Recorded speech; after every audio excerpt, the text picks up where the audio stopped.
Welcome to the Quiet Scientist. I'm so glad you're here. Maybe you're already curled up under your blankets. Maybe your window's open just a crack, letting in the soft hush of night. Or maybe it's very early morning where you are, too early to start the day, but too late to resist sleep. Wherever you are, thank you for drifting this way. Tonight's story is about something invisible, something that we don't see or hold, but that holds us, something that slips in with every breath, rides the wind between mountains, drifts through forests, and nestles into oceans. It's a story about balance, slow, quiet, ancient balance. This is the story of the carbon cycle, but not just as a system or a diagram with arrows and labels. No, tonight, you'll feel it as something alive, as Earth's way of breathing. Something happening right now in your body, in the soil beneath your feet, and in the air outside your window. I hope this story helps you relax, or even drift off to sleep. But I'll warn you, there's something beautifully strange about how carbon moves. If you stay awake, you might find your mind quietly wandering to forests that whisper, oceans that swallow time, and stars that once made your bones. Before we drift too far into tonight's story, a gentle like or subscribe would mean a lot to me, and it helps the quiet scientist keep growing quietly. And while we're settling in, I'd love to know where you're listening from and what time it is. It's always comforting to imagine we're all here together, connected across time zones and continents, like molecules in the same slow breath. This isn't medical advice, of course, just a gentle science story for sleep and wonder. Now take a deep breath in and let it go.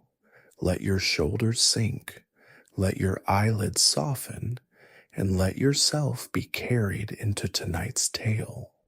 It begins with a breath, not yours, but Earth's, before you, before cities, before even trees. The air was already swirling with carbon. You can almost imagine it now, can't you? A planet forming from molten dust, its skies thick with gases from volcanoes that never slept, carbon dioxide rising with the heat, then cooling into clouds, then falling again. The planet was exhaling long before anything had lungs to receive it.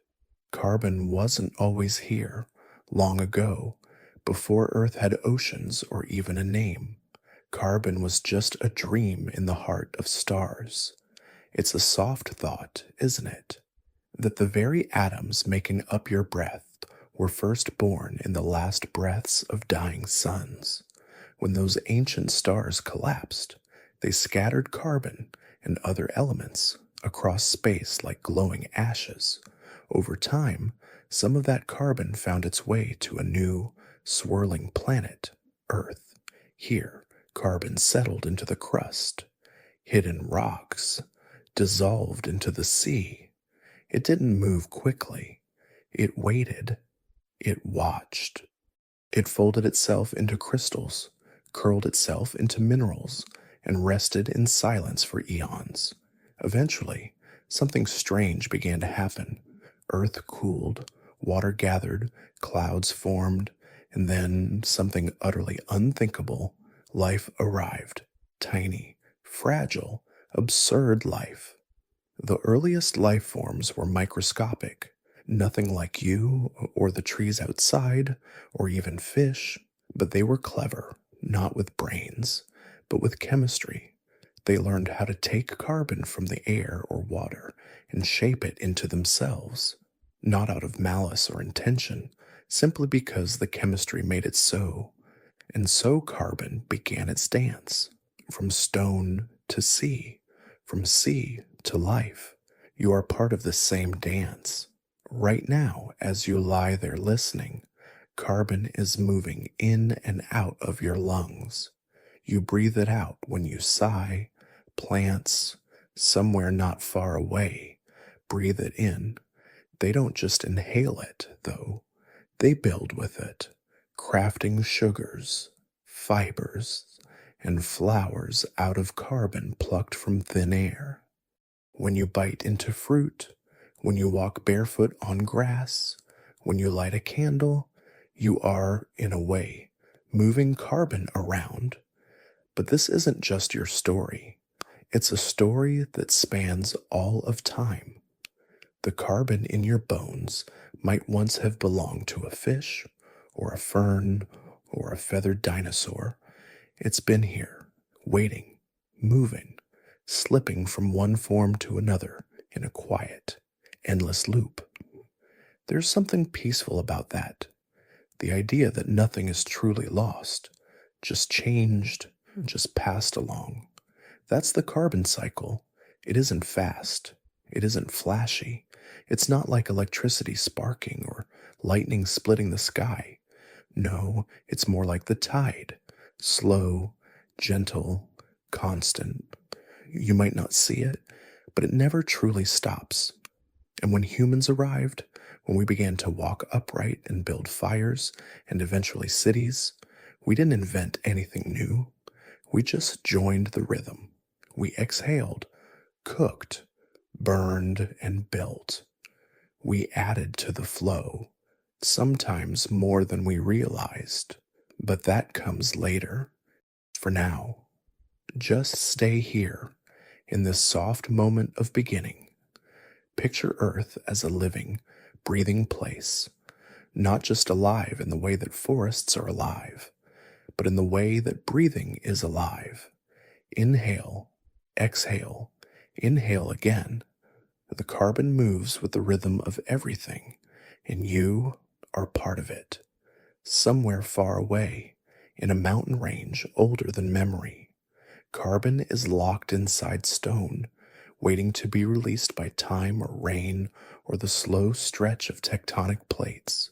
Somewhere in the ocean, a plankton drifts, too small to see, and pulls in a molecule of carbon, just as its ancestors did long before mammals were even an idea.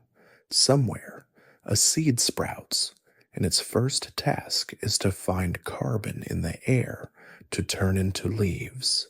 And somewhere, here, now, you breathe in, then out, and the story continues. The carbon in your body, it didn't start here. It didn't even begin on Earth. It began in silence, or what we think of as silence, floating in the cold reaches of space, long before this planet was anything more than dust and heat. You might imagine a star, not the kind that twinkles gently through your bedroom window, but a star in its final moments, swollen, burning bright with a kind of desperate beauty. It pulses, collapses, then explodes. In that luminous chaos, atoms are flung outward, some heavier, some stranger, some altogether new. Carbon is born here in the furnace of dying stars, not with a cry, but with a burst. These atoms drift, slowly, over eons. They gather, they tangle with hydrogen, with oxygen, with nitrogen, forming clouds the size of galaxies. You might picture it as a slow spiral, like cream curling in black coffee, if that coffee were the size of the solar system. In one of these swirls, gravity pulls tighter, the center thickens, pressure builds, and a new star forms, one surrounded by a disk of debris, glittering and clashing and changing shape. From this mess, planets begin to emerge. On one of them, not the brightest, not the biggest, the conditions settle into something miraculous. Warm enough, wet enough, shielded enough. The planet breathes once more, but it's not alive yet, not truly. At first, carbon simply moves where it's pulled, into the crust, into the sea, into the clouds, no intentions, just forces, chemical pathways. You can imagine rain falling onto volcanic rocks, washing carbon into streams, and then oceans. There, it reacts with minerals and settles. The process is slow, slower than mountains forming, slower than rivers carving valleys. But still, it moves. There's something quietly thrilling about that thought, that carbon, before it ever knew life, knew motion, that even when the world was silent, it was not still. Now imagine a shallow sea, ancient and strange, rippling under a faint sun. In this sea, there are tiny bubbles, just little flickers of something not quite living. They float, then vanish, but some don't. Some gather energy from the light, and something remarkable happens. They begin to fix carbon. That means they take carbon dioxide and, through some primitive miracle, trap it, fold it into their bodies. For the first time on Earth, carbon is not just moving, it's building. Those first organisms, too small to see, too fragile to touch, are the ancestors of every tree, every whale, every breath, you too. Because once this way of turning carbon into self began, it never stopped. It's easy to forget how much of life is built on something so simple, pulling carbon from the air or water and turning it into structure, into fiber, shell, scale, and skin. Over time, carbon's path becomes more varied. Some gets locked away in the bodies of creatures that die and fall to the sea floor. There, pressure and time slowly press them into rock. Other carbon gets eaten, passed from mouth to mouth in a food chain as ancient as the tides. Some is released again through decay or fire or breath, returned to the atmosphere to begin again. There is no judgment in this cycle, no punishment, no reward, only return. That's part of its magic. The carbon in a tree might become the carbon in a bird, then the carbon in the wind, then the carbon in you, not metaphorically, literally, the same atoms traveling in different forms. You might think of it like a relay race, except no one is trying to win. Everyone just runs their stretch, then hands the baton to the next. The baton is carbon.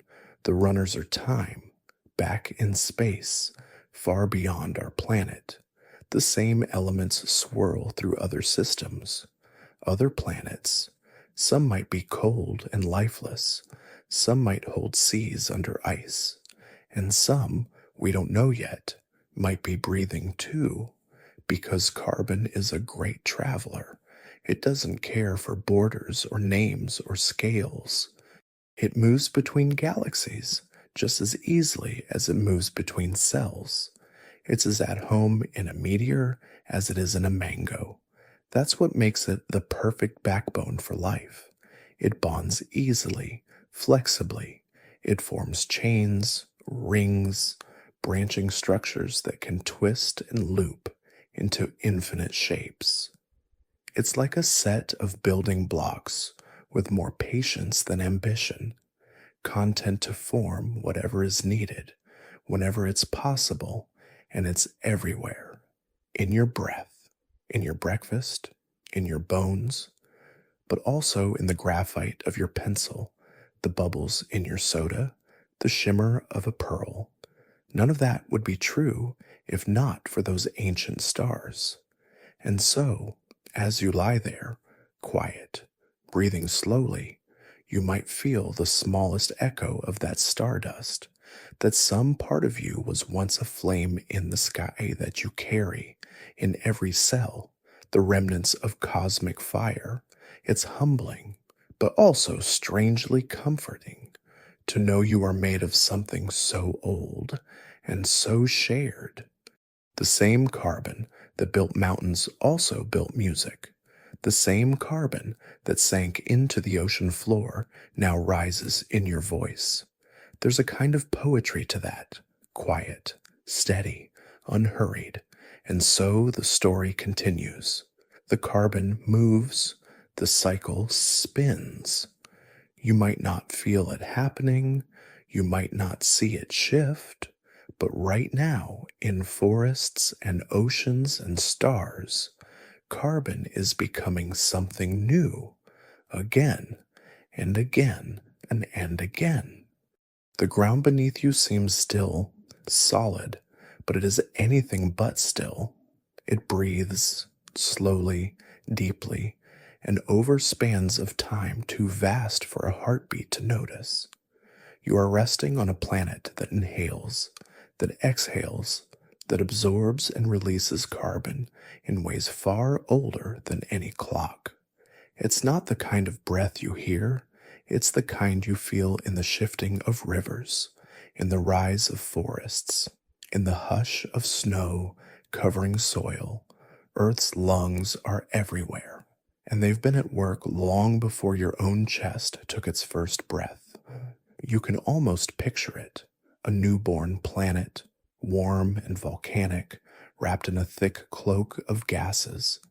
The early atmosphere is dense, full of carbon dioxide and water vapor. No birds yet, no blue sky. Just a veil of heat and steam, and a restless surface still cooling from its birth. But even then, carbon is on the move. Rain begins to fall, slow at first, like the sky learning how to cry.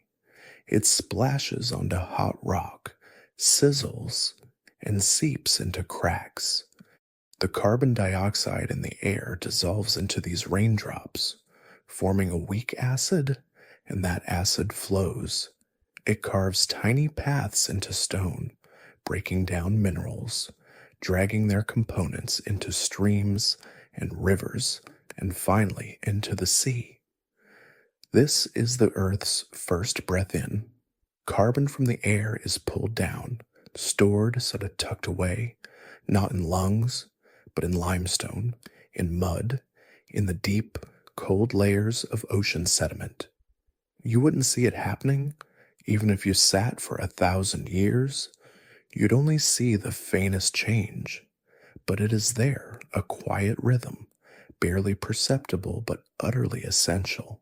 Over time, something else begins to stir, life. The earliest life doesn't have eyes or leaves or even color, just membranes and motion. But it learns to harness the sun, to split water, to use carbon dioxide and light to build itself. Photosynthesis begins, not loudly, not all at once, but like a whisper that slowly grows into a chorus. With this shift, Earth's breath becomes deeper, more balanced. Living things begin to act as vessels for carbon, not just passively soaking it up, but actively choosing it, shaping it, weaving it into their forms. You might imagine a tide pool, billions of years ago, full of microscopic algae. They bob and sway, capturing sunlight and pigments that shimmer like emerald dust. Each one draws in carbon dioxide, transforms it, and lets go of oxygen. One by one, they add their breath to the world. Over time, these tiny organisms change everything. The sky clears, oxygen builds, and life, once hidden in tide pools, creeps onto land, lifts its head, and begins to grow upward. Trees arrive, leaves spread, roots dig, and with them, carbon flows into new shapes. Bark, sap, fruit, seed, each tree becomes a towering breath of the planet, pulling carbon in and holding it tight. For a season, or a lifetime, or centuries, forests become lungs. Vast, leafy lungs that inhale with every sunrise. But even here, the balance never stops shifting. As plants pull carbon from the air, some of it travels. A leaf falls, decomposes, A fruit is eaten, a fire starts, a tree dies, and all that carbon, so carefully stored, is released once again, not wasted, just moved, given back to the cycle. Even the soil participates.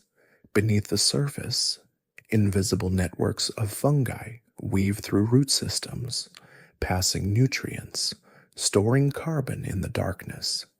You can't feel them with your feet, but they are there, like hidden threads sewing the land together. There's something deeply reassuring in all this.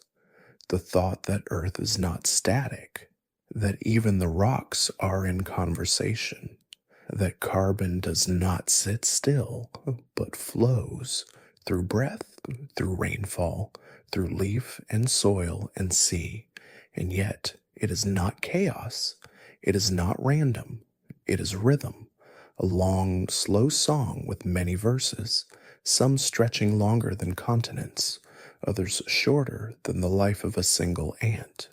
You are breathing now, maybe without even noticing, in, out. And as you do, you're joining this story, adding a line to the song. The carbon in your breath once belonged to something else, a falling apple, perhaps, or a plume of volcanic steam, or the soil beneath a long forgotten fern. Inhale, and the air carries you backward, forward, and inward all at once. Earth continues to breathe with you, even in places that seem lifeless, deserts, glaciers, mountaintops.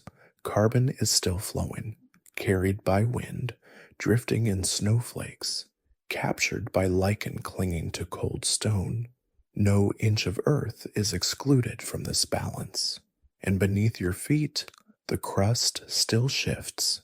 Tectonic plates grind and rise, mountains are born, and with them, rocks that once lay hidden deep within the earth's belly are exposed again to the wind, the rain, and the breath of life. The cycle turns, not like a wheel, but like a spiral, always returning, but never quite the same. So tonight, as you rest, remember this. You're not separate from this breath. You are not watching it from afar. You are within it, made of it, part of it. You are the forest. You are the rain. You are the soil and the sea. You are the exhale of stars and the inhale of trees. The earth breathes, and so do you. Beneath the gentle surface of the sea, where moonlight wavers and disappears, the carbon still moves, slower now, deeper, quieter. You might imagine the ocean as a great cradle, swaying slowly with the pull of the moon, breathing in tandem with the sky. But unlike the breath of forests or the whisper of wind through leaves, this is a deeper breath, heavier, hidden, pulled from light into shadow. The surface of the ocean speaks to the atmosphere, a conversation carried out in molecules. When the winds stir the waves and the waters churn, carbon dioxide from the air dissolves into the sea, not all at once, but gradually, as if being gently invited in. It slips into droplets, dances with the salt, and begins to change. Some of this carbon finds a partner in water, becoming bicarbonate, then carbonate. These invisible guests will begin their long journey downward, not as particles, but as potential, ready to become shell, or stone, or sediment. You may imagine a shell forming, small and fragile, spiraled and pale. A single plankton, floating near the surface, draws carbon into its body and crafts a delicate home. It lives, it drifts, and when its time ends, it begins to fall, slowly, softly. It sinks through the twilight layers of the ocean, a speck of white against the endless blue, and it is not alone. Every day, trillions of tiny organisms do the same, pulling carbon from the water, building microscopic structures, and then, when they're finished, letting themselves fall. This rain of life is constant, silent, a snowfall beneath the sea. It drifts down through light, through shadow, into the abyss. Much of it never reaches the bottom. It is intercepted, eaten, broken down. The carbon is borrowed again by fish, by jellyfish, by glowing creatures who float like lanterns in the dark. But some of it makes it. It lands on the ocean floor, layer upon layer, year after year, century after century. It becomes part of the deep, not forgotten, but tucked away. Here, the carbon sleeps. Some of it is buried so deeply that it may not return for millions of years, pressed into stone, folded into the Earth's crust by the slow creep of tectonic plates.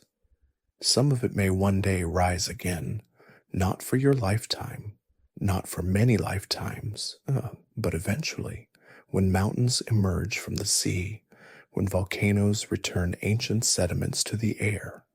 The ocean is patient. It holds its breath for centuries. But even at the surface, carbon never stops moving. Warm water and cold water swirl around the globe in long, looping patterns called currents. These currents are rivers within the sea, vast, unseen highways carrying heat and carbon and life. When cold, carbon-rich water from the depths rises again in places where the wind draws the surface away. It brings with it nutrients, and stories long forgotten. This is called upwelling. It happens quietly, invisibly, near the coasts.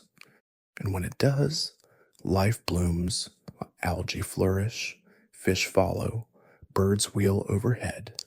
Carbon moves once more into the sunlight, and the cycle continues. The ocean, you see, is not just a container. It is an active partner, a living, breathing participant in the carbon dance. It stores, it releases, it transforms, it shelters. You may think of it as a giant memory, holding on to the carbon of past centuries, slowly digesting the choices made long before you were born.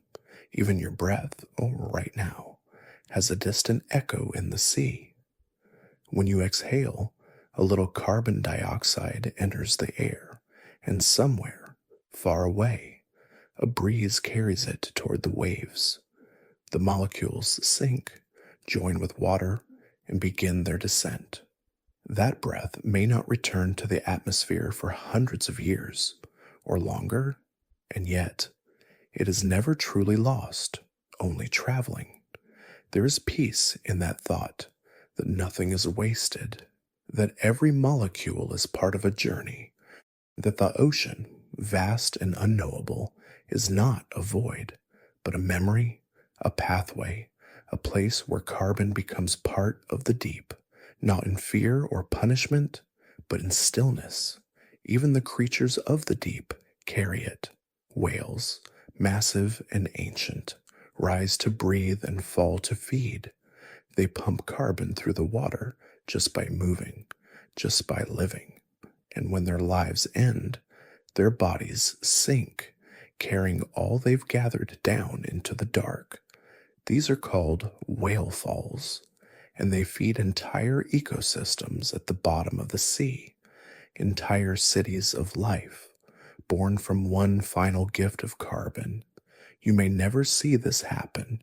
You may never dive into that darkness, but you are connected to it just the same, because every part of the cycle touches every other: the trees, the soil, the air, the ocean.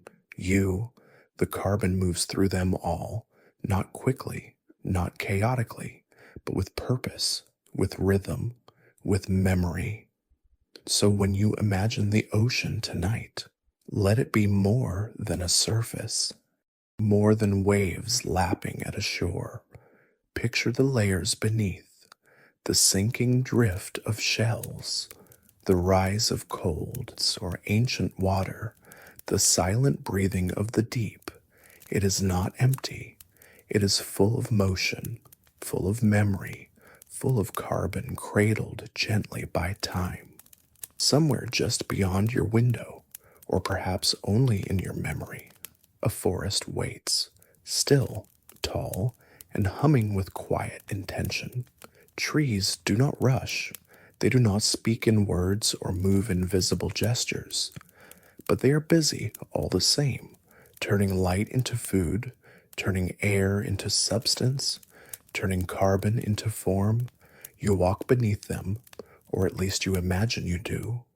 A canopy arches above you, filtering sunlight into ribbons and shadows. Leaves sway in the wind, whispering secrets to each other in a language of soft rustles. And if you could listen closely enough, not with ears, but with patience, you might hear them breathing, not in and out like you do, but slowly, steadily, a kind of inhale that begins with sunlight and ends in growth. Trees are masters of carbon. They draw it from the air in invisible sips, just a few molecules at a time. They combine it with water pulled up from the roots, and with the sun's soft energy, they begin a miracle, photosynthesis. This word might sound clinical, but the act is nothing less than a quiet alchemy. Air becomes leaf, gas becomes wood, light becomes life, and they do this for years, decades, centuries even. A single oak, standing tall in a clearing, may gather and hold hundreds of kilograms of carbon in its trunk and branches and roots. It stores this not in vaults or containers, but in rings, rings that widen each year, marking the passage of time in layers of stored breath. It is easy to overlook what that means. When you run your fingers across the bark of a tree, you are touching solid air. You are touching what was once part of the sky. And the forest does this together, not as a group of individuals, but as a community. Trees speak to each other underground through networks of fungal threads. These threads, fine as silk, connect one root to another, passing nutrients, warning of danger, sharing resources. Some call this the wood wide web, a silent internet beneath our feet. Through it, carbon travels too, shared, redistributed, balanced in ways we are only beginning to understand. When a tree grows, it is not just expanding, it is capturing time. Each new cell, each stretch toward the sun, is a pause in the carbon cycle, a place where carbon rests, held safe in the wooden bones of the living world. But forests do not last forever. Storms come, trees fall, insects chew, fires crackle, and when that happens, the carbon stored so patiently is released again, in smoke, in rot, in breath. The cycle resumes, and that is not a failure. It is a return. In a healthy forest, death is not the end of carbon's journey. It's just a redirection. A fallen log becomes a feast for fungi. The carbon flows again into mushrooms, into soil, into the roots of the next sapling waiting to rise. You might think of a forest not as a collection of trees, but as a memory that rewrites itself, one life passing carbon to the next, not as inheritance, but as invitation. In autumn, the leaves turn gold and crimson and drift to the ground. Each one is a letter written in carbon, folded neatly and dropped with quiet grace. As they decay, they become part of the soil, and the soil becomes a library of all that lived before. Even your breath, if you walk through the woods, changes slightly. The air beneath trees is rich with oxygen, a gift returned after the trees have taken their fill of carbon dioxide. There is a crispness to it, a sense of calm, a whispering if you choose to hear it. The whisper says, "We are part of you, and you are part of us." In tropical forests, this whisper becomes a roar. The Amazon, for example, holds billions of trees, each one a breath of the planet. These forests pull more carbon from the air than almost any other ecosystem. They do it with enthusiasm, thick leaves, fast growth, endless greenery, and yet they too are vulnerable. Drought, fire, and change threaten the delicate balance. Still, the forest tries, grows, returns as long as it can. It will breathe. And in temperate forests, the rhythm is slower. Trees take their time. Winters come, leaves fall, snow settles. The breath of carbon pauses, held in root and seed until spring stirs it awake once more. In the far north, where the sun hides for months, carbon waits beneath frozen soil, trapped in permafrost, locked in ice. But even there, the trees remain, stunted, small, but determined, holding on to what little carbon they can, passing it carefully from twig to trunk to root. Wherever trees grow, they offer the same promise: to turn what is invisible into something solid, and to hold it for a while with grace. Even the trees that no longer live, ancient petrified forests buried by time, still whisper this story. Their rings, though turned to stone, still remember the carbon they once held, still echo the breath of a world long gone. You might fall asleep tonight under a roof built from timber, or beside a wooden desk, or cradled by the frame of a bed carved from oak. The carbon in those boards still remembers the forest, still carries the stillness of growth, the patience of branches reaching for the sky. So as you breathe in now and breathe out again, know that the trees are doing the same in their own quiet way. They hold the air you once exhaled, and they offer it back to you, softened by leaf and bark and sun. It is a gift. It is a rhythm.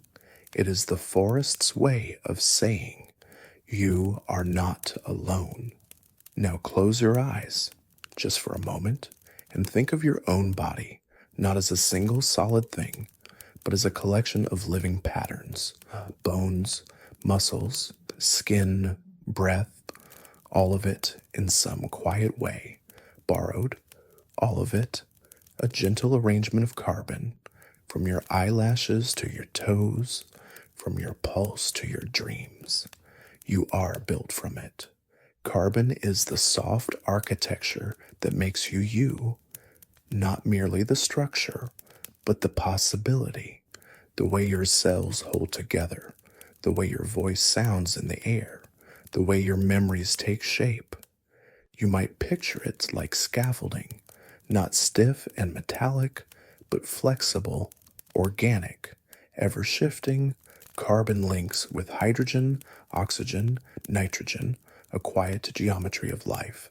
Chains, loops, rings, branches, give these shapes form sugars and proteins, DNA and fat, and suddenly the invisible becomes you, warm, breathing, thinking. But this gift is not yours alone. Every creature's great or small shares the same inheritance. The squirrel twitching on a branch, the jellyfish drifting through the dark, the moth resting on a wall. All of them are carbon made visible. All of them are made from the same building blocks as stars, as stones, as the air you just exhaled. Carbon does not judge its vessel. It becomes what is needed, it adapts, Insects hum with it, reptiles gleam with it, birds craft their feathers with it, mammals, from the smallest shrew to the largest whale, weave it into fur and bone, milk and marrow. And you, too, whether laughing, sleeping, or simply lying still, are a temporary home for carbon. This is not a burden, it is a quiet miracle. Each bite of food you eat, each sip of water brings carbon into your body. It travels down, is broken apart, rearranged, and sent where it's needed to fuel your breath, repair your skin, build a single hair on your head. The food becomes you, and later you become food for something else, even if only for the soil, even if only for the roots of a tree. There's a kind of humility in that, a sense that life is not owned, only shared. Consider your breath again. The carbon dioxide you release was once part of a sandwich, or an apple, or a spoonful of soup. Before that, it was part of the plants that made that food. Before that, sunlight, water, and sky. Before that, who knows, a fish, perhaps a fern, a flame. You're a part of the longest story ever told, and it's written entirely in carbon, not in ink, but in bonds, the way atoms link together, hold hands, separate, and link again.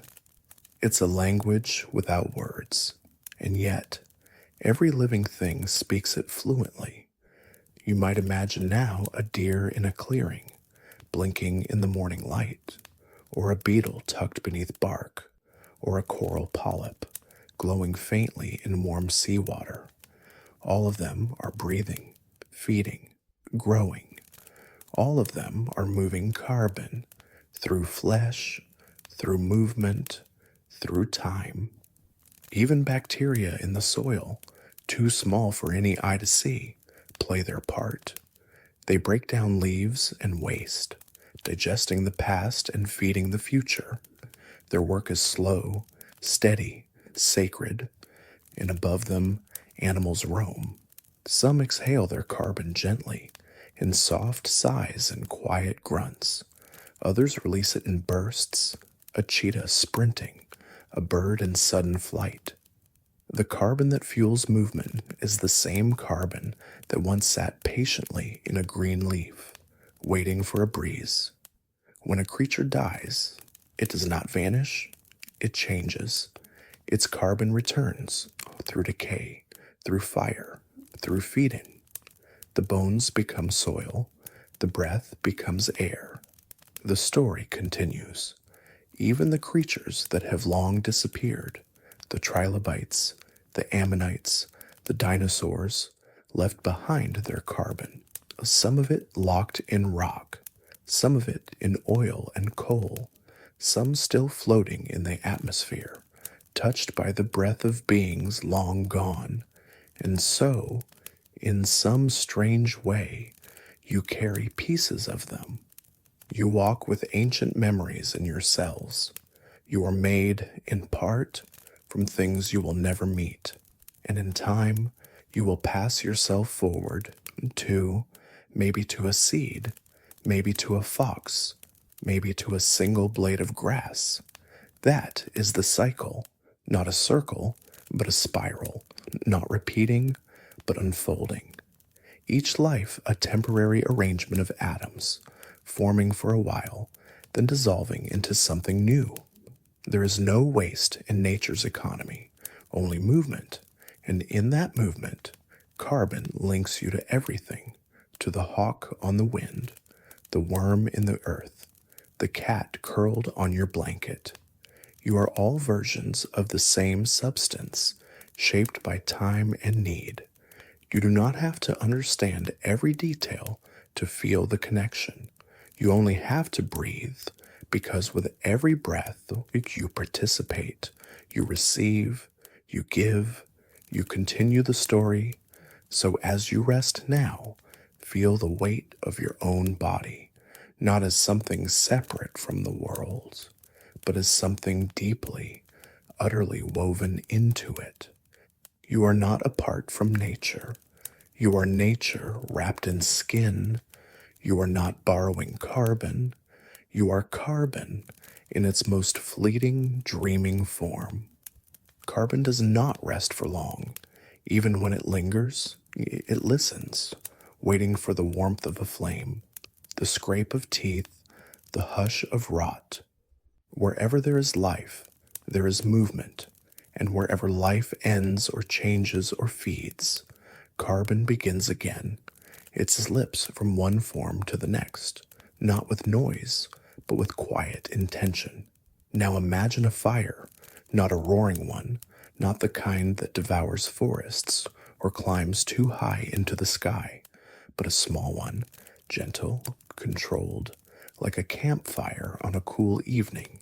You might picture yourself beside it, wrapped in a blanket, watching the wood glow, the flames flicker, soft and golden, and from the logs rise tendrils of smoke, curling and vanishing. That smoke, faint and fragrant, carries carbon.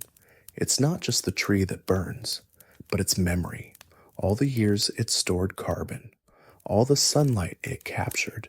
In fire, those years are released in moments. Carbon that was once still is now dancing upward in heat and ash. And yet, it's not lost. It returns to the air, free again, ready to be caught by leaves or dissolved into the sea. Fire is one way the cycle quickens. It transforms. It does not destroy, though it may seem that way. It is carbon's way of reminding us that nothing truly stays still. And when fire is not present, something else does the work. Something slower, quieter, almost invisible, decay. Picture a fallen apple on the forest floor. Its skin is dimpled. Its flesh softens. Slowly, small creatures arrive. Ants, beetles, worms, all tasting, tugging, chewing. They're not simply eating, they're recycling, breaking the apple's carbon back down into forms the soil can use. But that's only the surface. Deeper still, bacteria and fungi weave their work. They digest what others cannot. They turn sweetness into heat, gas, and rich, dark earth. Some of the carbon they release goes into the air as carbon dioxide or methane, drifting up through the soil to rejoin the sky.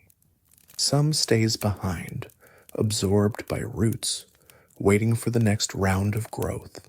You might never see this happening, but it happens everywhere, in compost bins, beneath leaf piles, within fallen logs, and deep inside the digestive systems of cows, termites, and humans. Because carbon also moves through feasts. Every bite you take is part of the cycle. That slice of bread, that piece of fruit, that spoonful of soup, all are carbon carried into your body, shaped into muscles, warmth, thought. You eat the past, in a way. Plants made from sunlight, harvested and shared, become part of your present. And once inside, the story continues. Your cells rearrange the molecules, keeping what they need and releasing what they don't. You exhale carbon with every breath, return it through every motion, every whisper, every quiet sigh. Even as you sleep, the story does not pause. Carbon continues its dance within you, nourishing, repairing, releasing. And then, of course, there is fermentation, the silent alchemy of microbes. In warm, dark places, tiny organisms feast on sugars, breaking them down in absence of air. Yeast and bacteria turn grains into bread, grapes into wine, milk into cheese, cabbage into kimchi. It's almost magical, but deeply grounded in chemistry. During fermentation, Carbon is both transformed and released. The bubbles in your sourdough, carbon dioxide. The fizz in a bottle of kombucha, carbon again. Even the tangy scent of yogurt carries its quiet signature.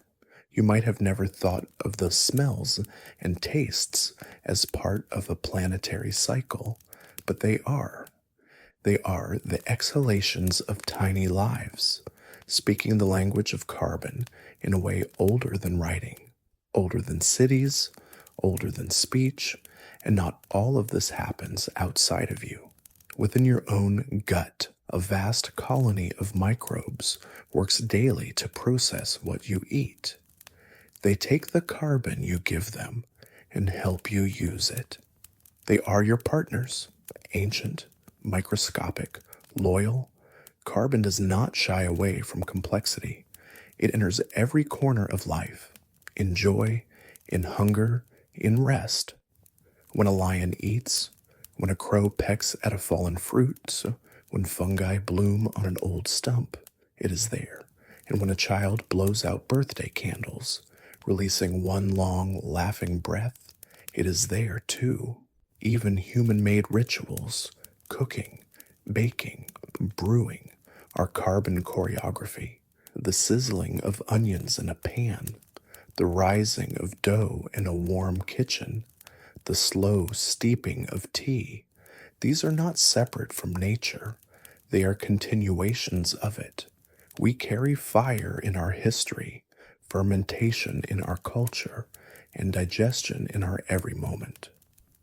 There is something tender in this thought that every meal, every decay, every fire is not an end. It is a handoff. Carbon always knows where to go next. It listens to time. It waits for warmth, for hunger, for ripeness. You are not apart from that. You are within it. A flicker of movement, a breath in the long rhythm of exchange. So the next time you hold a warm loaf of bread, or see steam rising from a bowl, or sit near the glowing coals of a fire, remember this too is carbon in motion. This is the quiet passage of matter from one form to another, from root to grain, from grain to flame, from flame to air, and back again, always back again. Now shift your focus downward, far beneath the fire, beneath the roots, beneath even the bones of long-forgotten forests. Deep within the Earth's quiet layers, carbon finds a different rhythm, not fiery, not fleeting, but still, pressed, patient. You are entering the realm of stone. Here, carbon doesn't dance. It rests. It settles into the slowest part of the cycle, a sleep so deep it stretches beyond memory.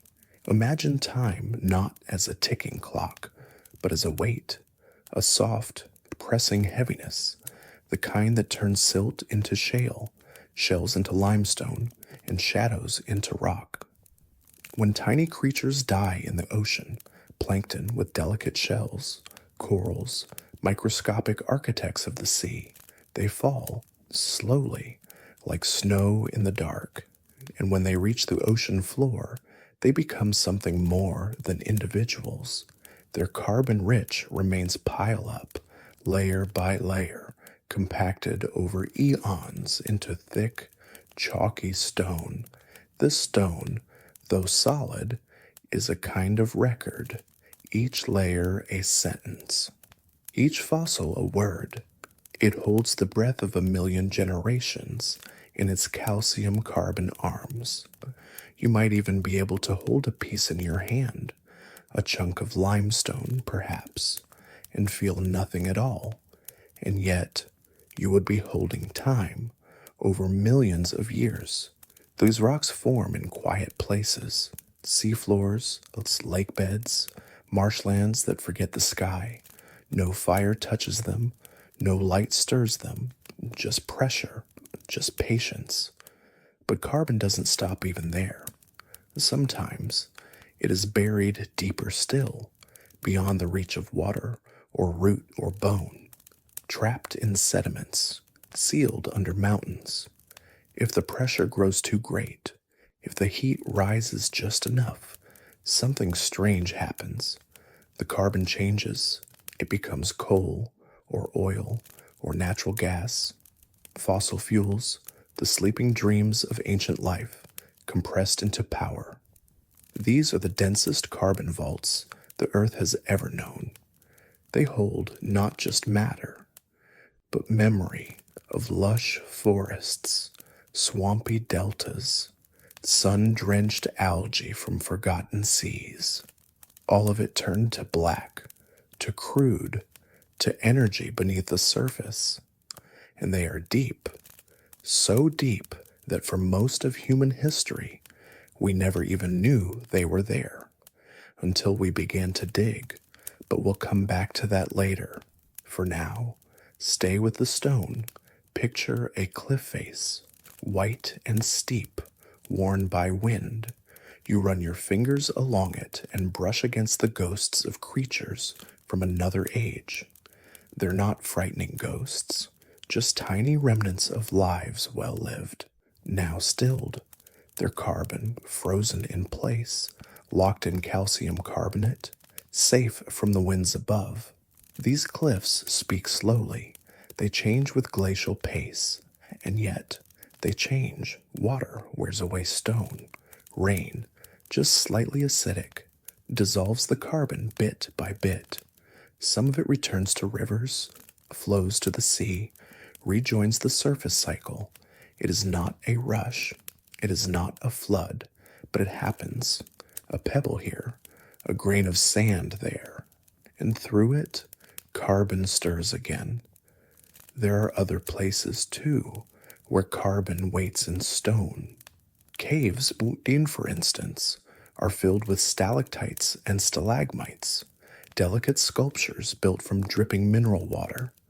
They shine and stretch, and within them, carbon hides, trapped in their slow descent. They are timelines carved in quiet, and when you stand in a cave, silent, surrounded by their formations, you are inside a slow story, one told in drips and dissolves. Even mountains carry carbon. Yes, those jagged peaks. They might seem all granite and ice and wind, but they too began as seabeds long ago. Uplifted by tectonic force, they rise to meet the sky, bringing the carbon of long-lost oceans with them.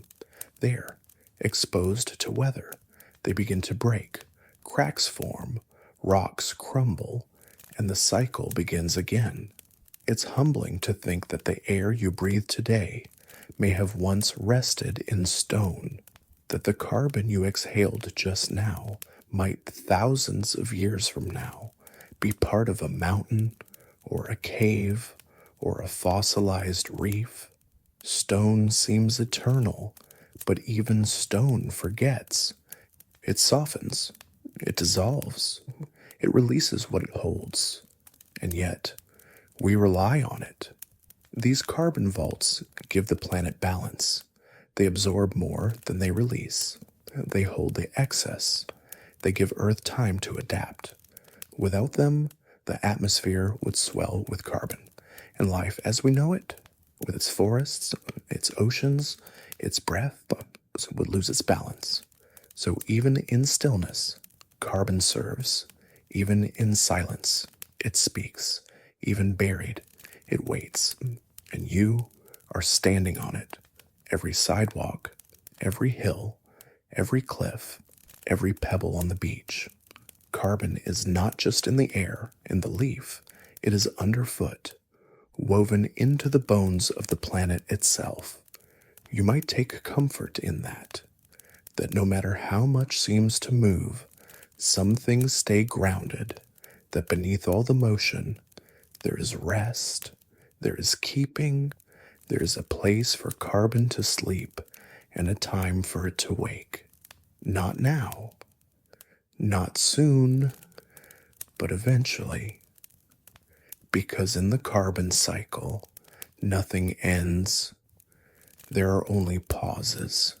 So sleep, too, if you wish, and let the stones hold what you no longer need.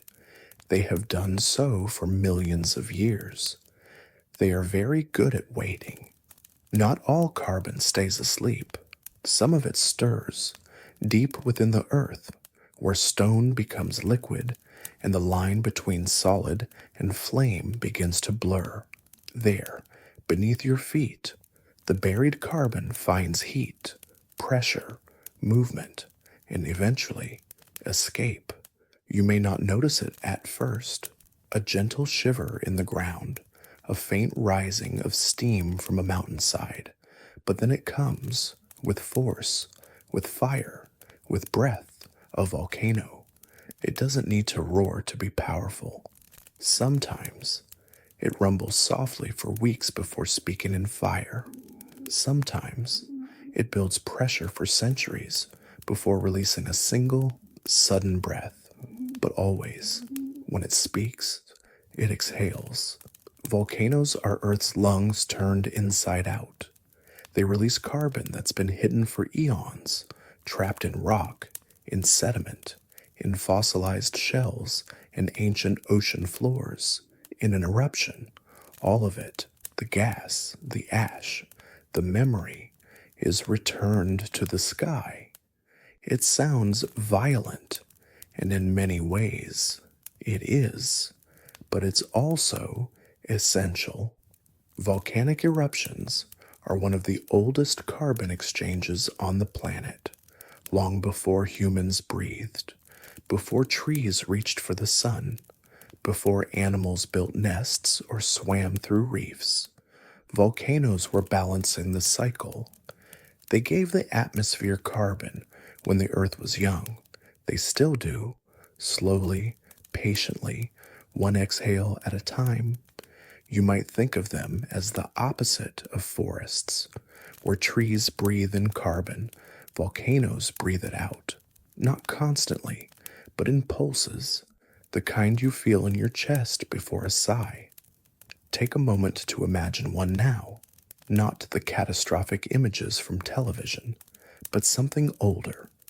A shield volcano in the middle of an ocean, wide, sloping, calm. Lava oozes gently from its sides like syrup from a wound.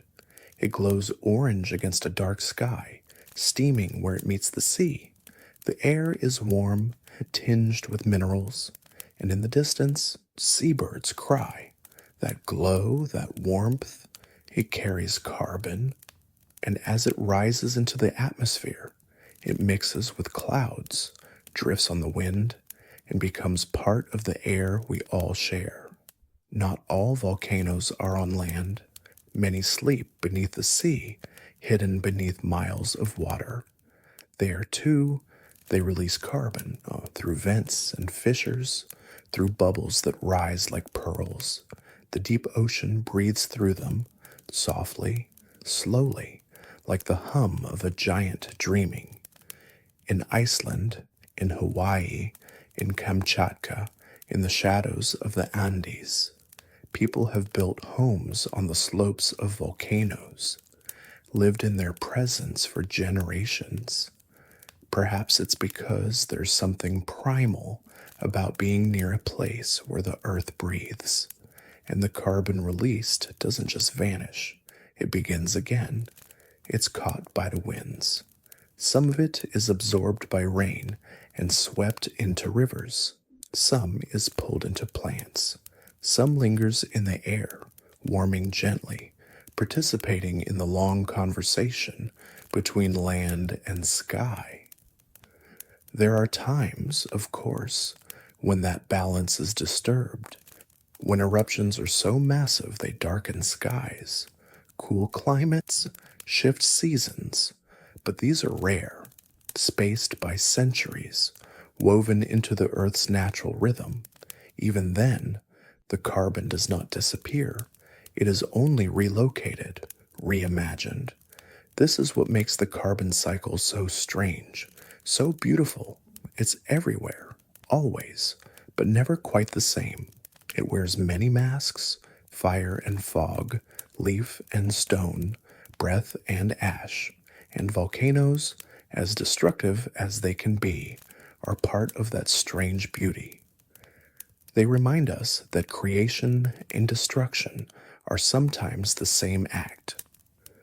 That to build a mountain, you must first crack the ground, that to return carbon to the sky, you must first pull it from silence.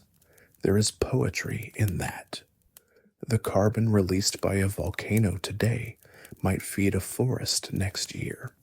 It might settle into a blade of grass, be eaten by a rabbit, become fur, then breath, then soil.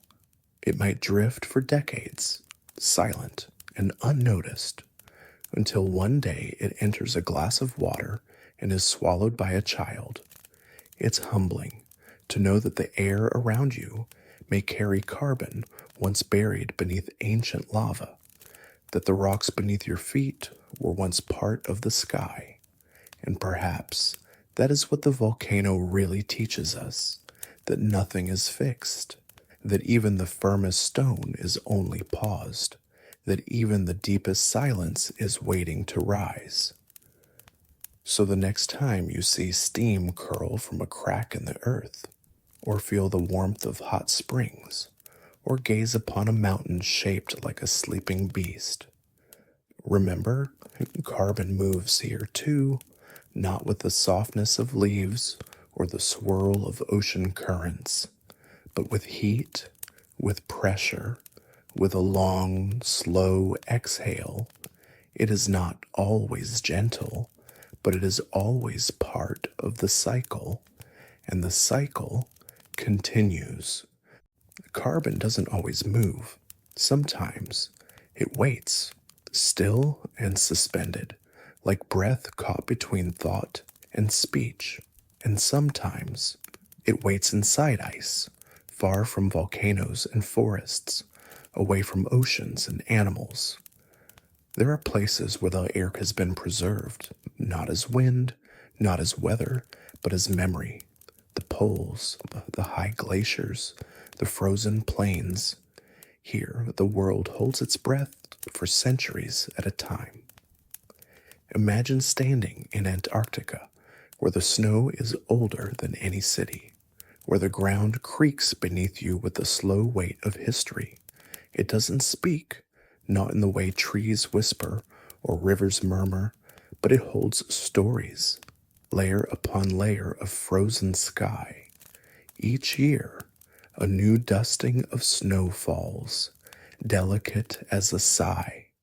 Over time, that snow compresses. The flakes lose their edges, pack tighter and tighter until they become ice.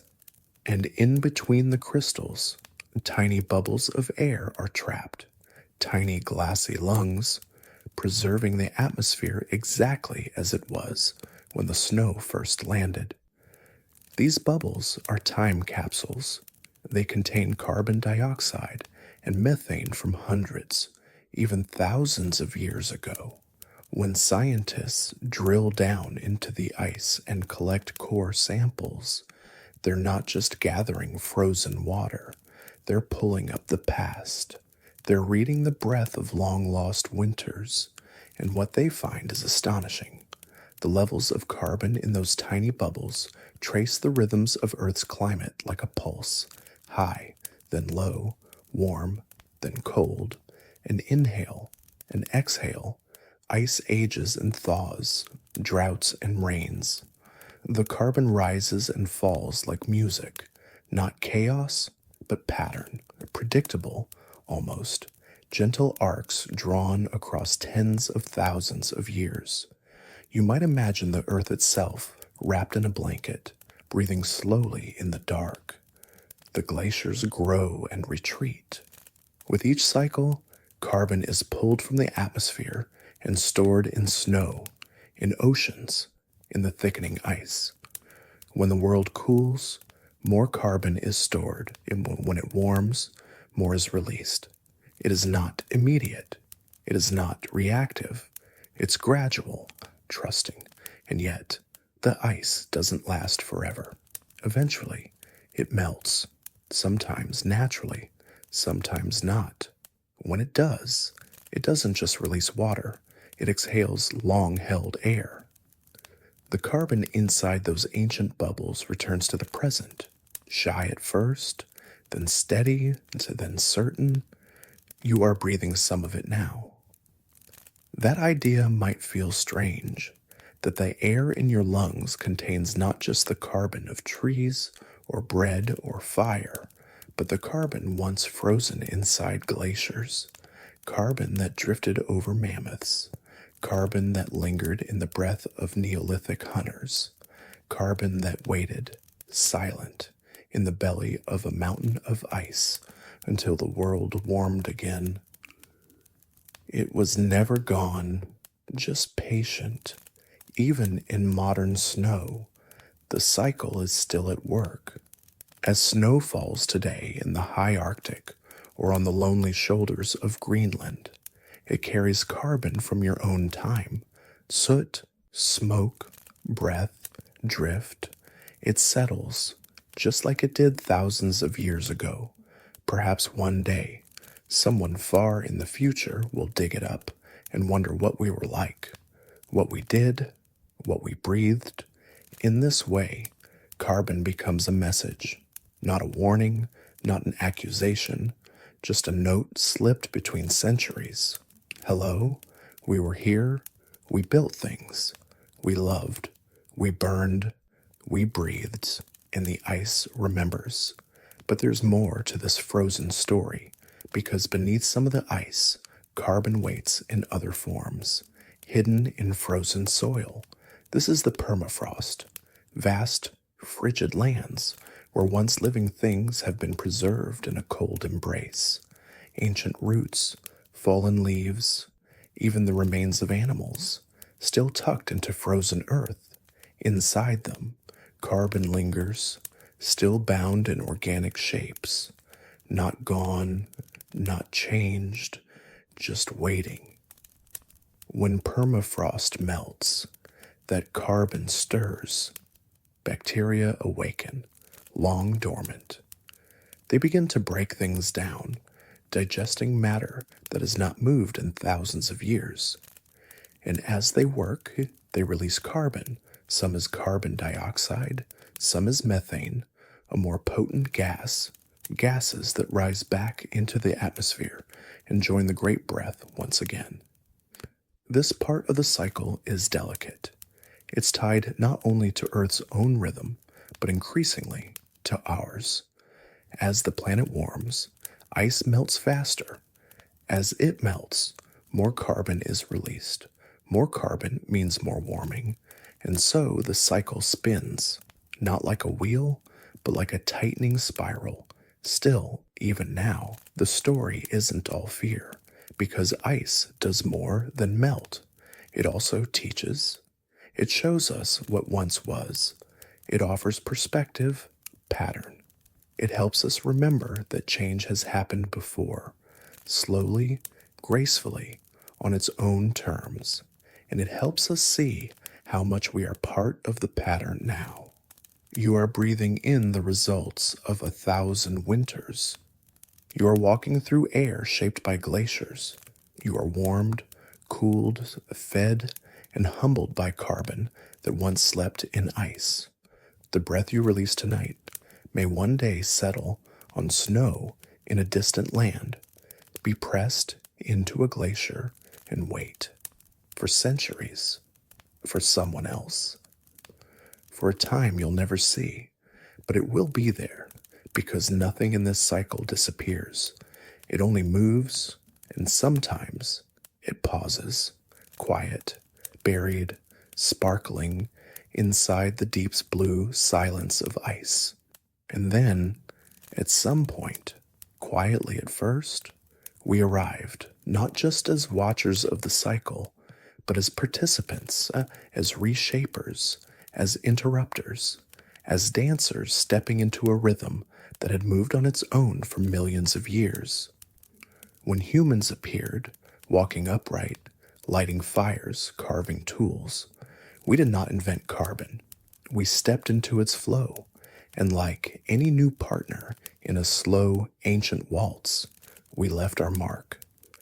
In the beginning, our presence was small, a spark of flame here, a breath there. Early humans burned wood to cook, to warm their shelters, to ward off the dark. Those fires sent carbon back into the sky, not in great clouds, but in simple wisps. Smoke rising from hearths, not factories, a return of what trees had stored, nothing more. Then came farming. We tilled the earth, planted seeds, and cleared forests for fields, and with each tree felled, a breath was released. With each plow stroke, soil was disturbed, and carbon, once cradled safely beneath our feet, rose again into the atmosphere. We didn't see it, not at first. The field looked empty after harvest, but the air had changed. The soil was lighter, looser. The roots that once held it together had vanished, and the breath of the land became thinner, more scattered, less held. Even so, the scale remained small for a long while. Villages, then towns, people gathering near rivers, under mountains, by the sea. Wood was still the primary fuel. Carbon came and went in balance, more or less, returning through breath, fire, decay, still a dance, still a flow. But then something shifted, quietly, then quickly. We discovered the slumbering carbon, not the kind held in trees or bread or bones, but the kind buried in stone, in coal, in oil, in gas, blackened remains of ancient forests, compressed into density, fossil fuels, carbon held tightly for millions of years, waiting. And we opened the vault. It must have seemed like magic, a stone that burned hotter than wood, a liquid that could power engines, a gas that flared with a twist of a valve. We didn't just join the cycle then, we rewrote its tempo. You can almost imagine the early furnaces, glowing orange in the cold, casting long shadows across brick and steel, smoke climbing into the sky like dark vines. Each puff a breath of the past, returned in seconds. Coal from the belly of the earth, becoming heat, becoming motion, becoming steam, and carbon, so long buried, becoming air again. The machines multiplied, the fields grew, cities swelled, we paved, built, tunneled, carved. Every stone moved, every road laid, every factory built, all required energy, and most of it came from carbon once stored. We became expert movers of carbon, fast movers. We pulled it from beneath the earth, burned it, and let it rise. The atmosphere, once in gentle conversation with forests and oceans, now hummed with our additions, louder, quicker, more constant. We didn't mean harm. We were building, creating, living. Trains rushed across continents, fueled by coal. Ships crossed oceans with carbon in their bellies. Lights flickered on in homes, powered by wires tracing back to a burning source. Carbon, once slow, now sprinted through every corner of modern life. And the earth felt it. The air warmed, not all at once, not everywhere, but enough. Seasons shifted slightly. Ice retreated quietly. Rain patterns changed in subtle, unpredictable ways. The oceans began to hold more carbon, more than they had in centuries. Forests, once able to keep up and now struggled. The breath of the earth, once rhythmic, began to feel rushed. Even the soil noticed. Fields, plowed too often, began to yield less, even carbon, once held tightly in the dark. Rich earth now escaped. Dust blew across plains that had once been green. Still, Not everything was lost. The cycle was not broken, just unbalanced. And even within that imbalance, beauty remained, because humans, while capable of great disturbance, are also capable of deep awareness. We began to notice, to measure, to wonder. We drilled into ice cores, traced carbon pathways, watched leaves, tested ocean water. We began to see the connections, not just between cause and effect, but between ourselves and the breath of the planet.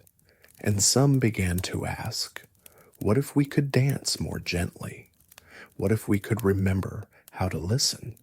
Now, there are forests being replanted, farms turning to methods that preserve soil, machines designed to pull carbon from the air, new sources of energy, born not from ancient fossils but from sun, from wind, from heat beneath our feet.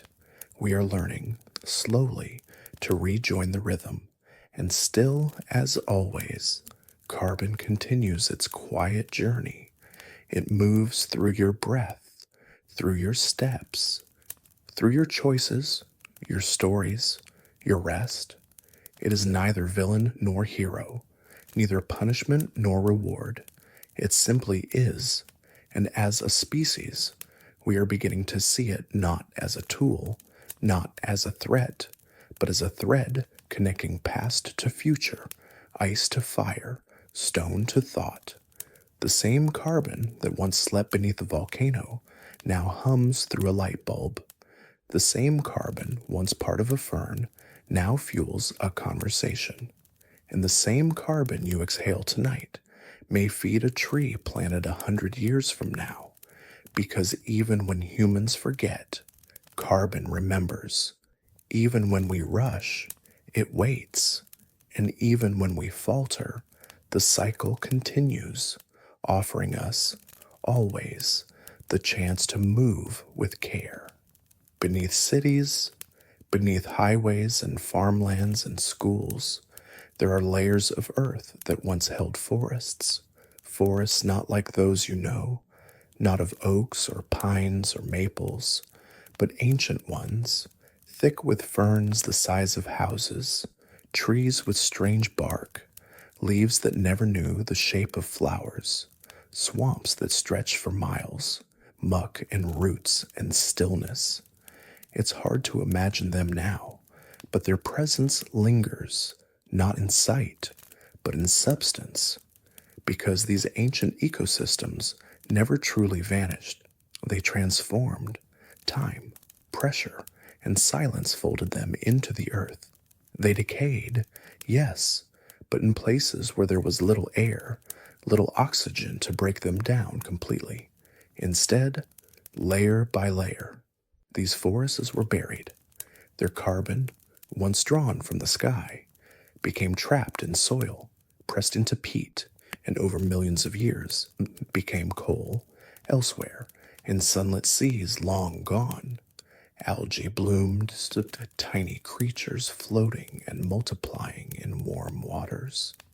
When they died, they sank to the bottom, mixing with silt, pressed and buried beneath rising layers.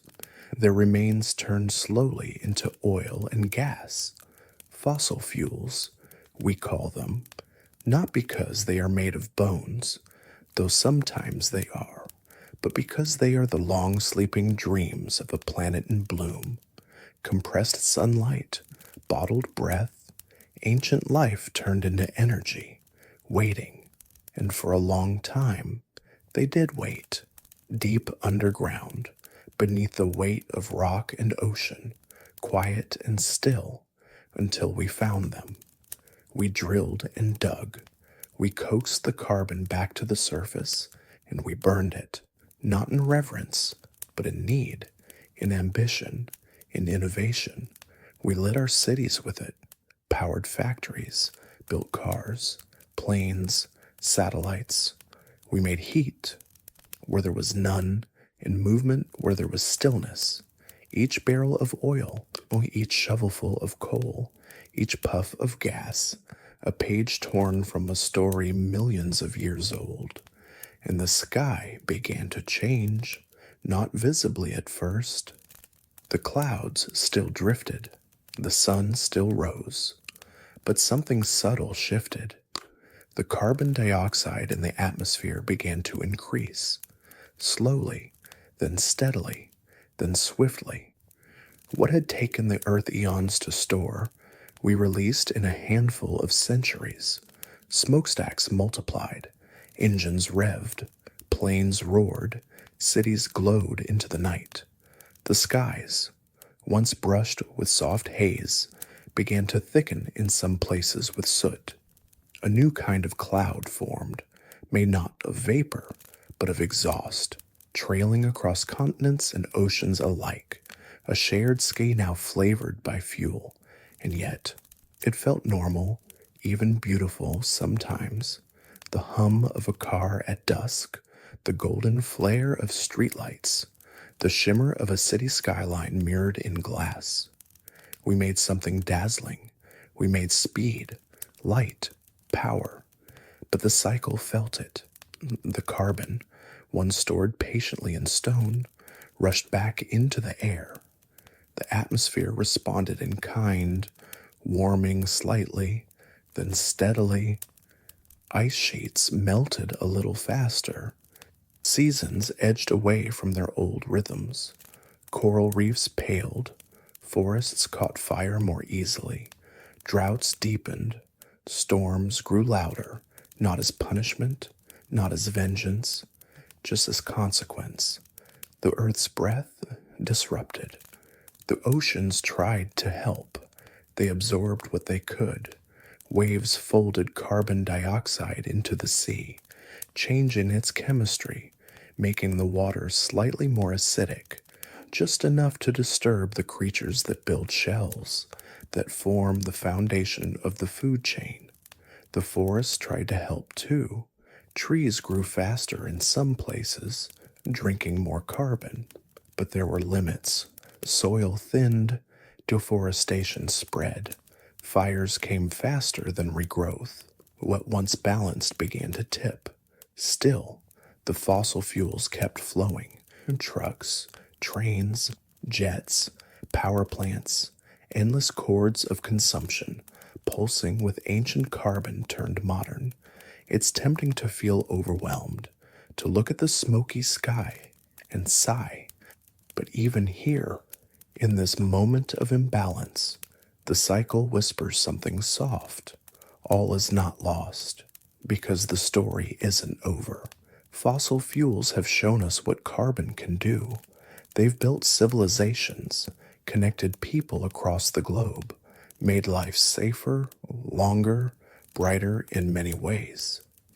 But now, as the carbon in the air thickens, we are learning to remember something older, that carbon belongs to the whole. It is not meant to pile in one place, not in the air, not in the sea, not in the roots of one tree or the belly of one machine. It moves. That's its purpose. So we begin, slowly, to reimagine the dance. Solar panels stretch across roofs like metal sunflowers. Wind turbines turn in empty fields, catching the invisible current. Cities plant trees on rooftops, in alleys, between highways.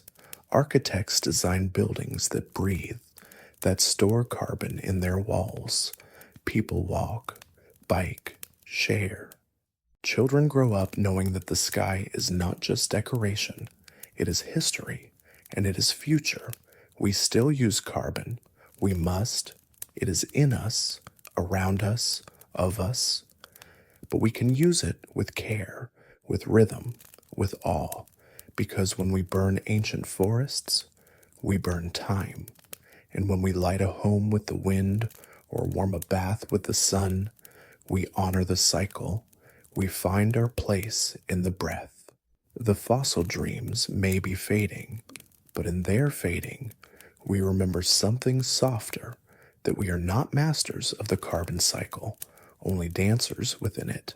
And even now, even here, We can learn new steps. You are part of that possibility. Your breath, your choices, your hopes. The future carbon cycle is not yet written. It moves with us, through us, waiting for balance, longing for grace. And the sky, smoky or clear, will carry whatever song we choose to sing. Time, for most of the carbon cycle's life, has moved like molasses, slow, steady, yet predictable.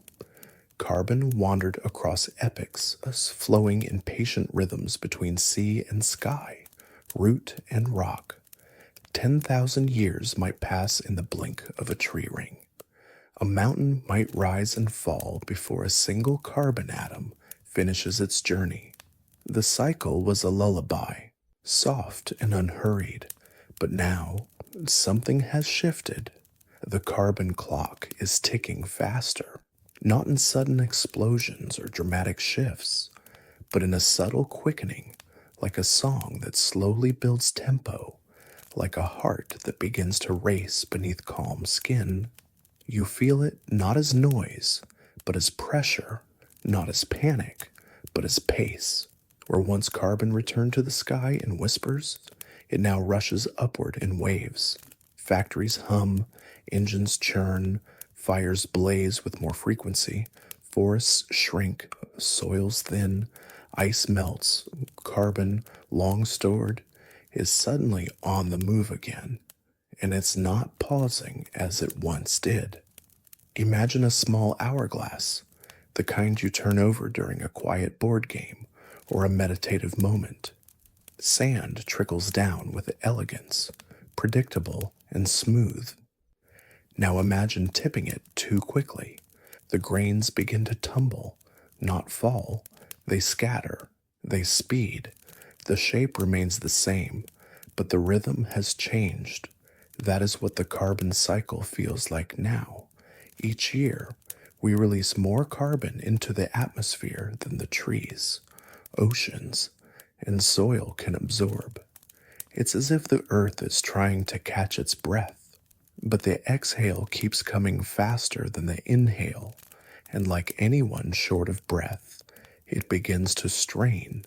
The concentration of carbon dioxide in the atmosphere, which for hundreds of thousands of years floated within a certain gentle range, is now higher than it has been in over 3 million years. That's not a future forecast. That's a core now fact. And with that shift, other rhythms change too. The seasons arrive earlier in some places, later in others. Birds migrate on different calendars. Plants bloom too soon or not at all. Rain falls harder or not enough. It's not just the heat, it's the timing. The delicate clock of nature, long tuned to the slow beat of the carbon cycle, is skipping, rushing, stumbling. Glaciers recede not in centuries now, but in years. Coral reefs bleach in weeks. Wildfires, once rare and seasonal, now return year after year, feeding on dry forests and releasing even more carbon as they rage. The fires don't just burn woods, they burn memory. Carbon that had been stored for centuries now rises into smoke in minutes. You might picture a feedback loop, like a child's toy spinning faster and faster the harder you pull. Carbon released leads to warming. Warming leads to more ice melt. More melt exposes dark ground. Dark ground absorbs more heat. More heat means more fires, more drought, more decay. And each of these releases more carbon. And so the loop tightens. It's not irreversible, not yet. But it's fast, faster than the trees can grow, faster than the ocean currents can adapt, faster than the soil can mend, faster than most of us expected. Still, the world keeps trying. The forests, even when diminished, still pull carbon from the sky. The oceans, though warming, still absorb. The soil, though eroded in some places, still holds potential. Nature is not giving up. It is adapting, stretching, improvising, but it needs help. And here is where you come in, because though we have quickened the clock, we are not powerless against it. We hold choices in our hands, in our systems, in our imaginations, not magical solutions, but thoughtful ones. We can slow the pace, not to rewind time, but to let the earth breathe again at its own rhythm, to soften the tempo, to ease the strain, to help the cycle return to something gentler. This isn't about guilt. It's not about blame. It's about grace, about recognizing that we are in the dance, whether we meant to be or not. That the air we breathe, the food we eat, the warmth in our homes, all of it is laced with carbon, and all of it can be reshaped. And reshaping doesn't have to mean sacrifice. It can mean elegance, efficiency, beauty, buildings made of wood instead of concrete, neighborhoods cooled by trees instead of machines, farms that hold carbon in their soil instead of losing it in plows, energy that flows from sun and wind and water, all rhythms that the earth knows well. We are not starting from scratch. The knowledge is there, the tools exist.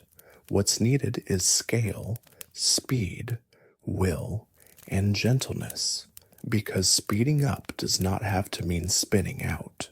It can also mean awakening, an awakening to how every part of life is connected, how the flame in your fireplace and the ice on a glacier speak the same carbon tongue, how the breath you release might join the ocean or drift into a forest or be caught by a mountaintop shrub, how even in a city of steel and glass, you are participating in a global, ancient cycle that never truly sleeps.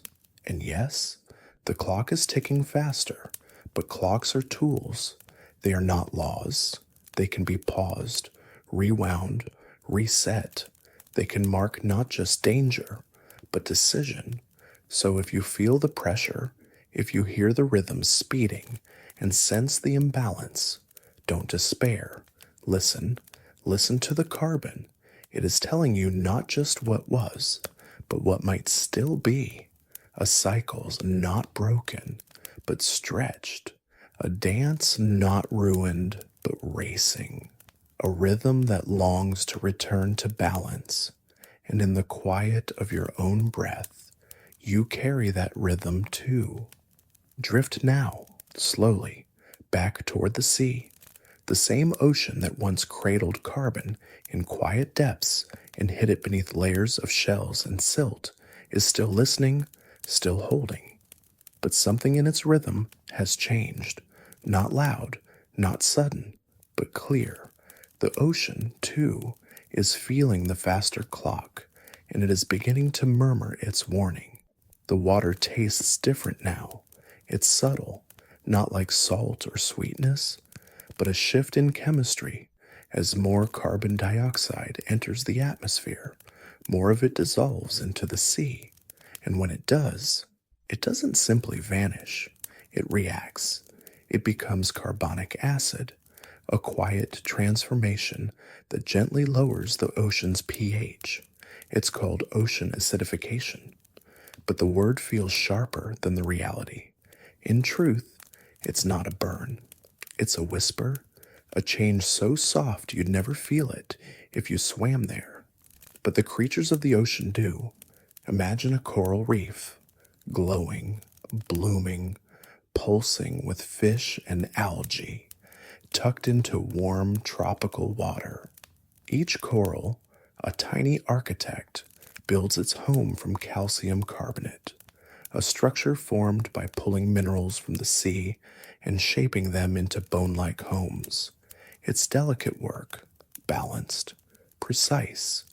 But now, the ocean is shifting With more acid in the water, the corals have to work harder to grow. Their skeletons weaken, the young struggle to form, and in some places, the reefs are beginning to fade, not vanish, not yet, but fade like chalk left in the rain. Shellfish feel it too, oysters, clams, mussels. Their shells don't form as easily. Some dissolve before they ever fully grow. Even tiny plankton, the base of the food chain, invisible but essential, begin to struggle.